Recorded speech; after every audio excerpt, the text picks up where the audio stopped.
سعودی professor برائے موسمیات نے انکشاف کیا ہے کہ 2030 میں رمضان مبارک 2 بار آئے گا۔ ہے نا حیران کن بات؟ تو اس بات کی مکمل تفصیل جاننے کے لیے ویڈیو کو لاسٹ تک دیکھیے گا اور جتنا ہو سکے اس ویڈیو کو شیئر کیجیے گا۔ رمضان مبارک برکتوں اور گناہوں کی بخشش کا مہینہ ہے۔ اسی وجہ سے دنیا بھر کے مسلمان اس مہینے کے انتظار میں رہتے ہیں تاکہ تمام کے تمام روزے رکھنے میں کامیاب ہو کر اللہ کی خوشنودی حاصل کرنے کی کوشش کریں۔ اس مہینے میں تمام کلمہ گو زیادہ سے زیادہ عبادات، تسبیحات اور تلاوت قرآن مجید میں مشغول رہتے ہیں۔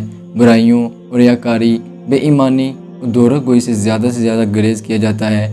اسی وجہ سے تمام اسلامی مہینوں میں ماہ رمضان کی فضیلت اور برکت سب سے بڑھ کر ہے۔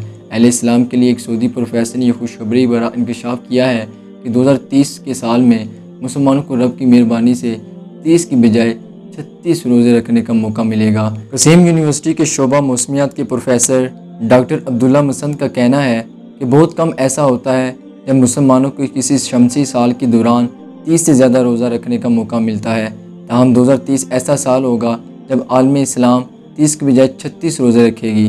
اس وجہ سے قمری سال کی مدت کا شمسی سال مقابلے میں 11 دن کم ہونا ہے۔ یہی وجہ ہے کہ ہر شمسی سال کے دوران پچھلے سال کی نسبت رمضان مبارک اور دوسرے قمری مہینے 11 دن پہلے شروع ہو جاتے ہیں۔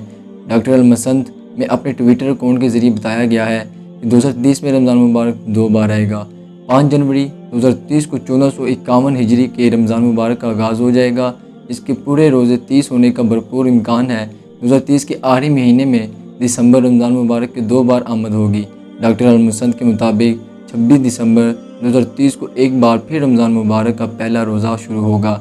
اس طرح 26 دسمبر سے لے کر 31 دسمبر تک مسلمان رمضان مبارک کے 6 روزے رکھنے کی سعادت حاصل کریں گے، جبکہ باقی روزے اگلے شمسی سال 2031 کے پہلے مہینے جنوری کے آخری دنوں میں جا کر ختم ہوں گے۔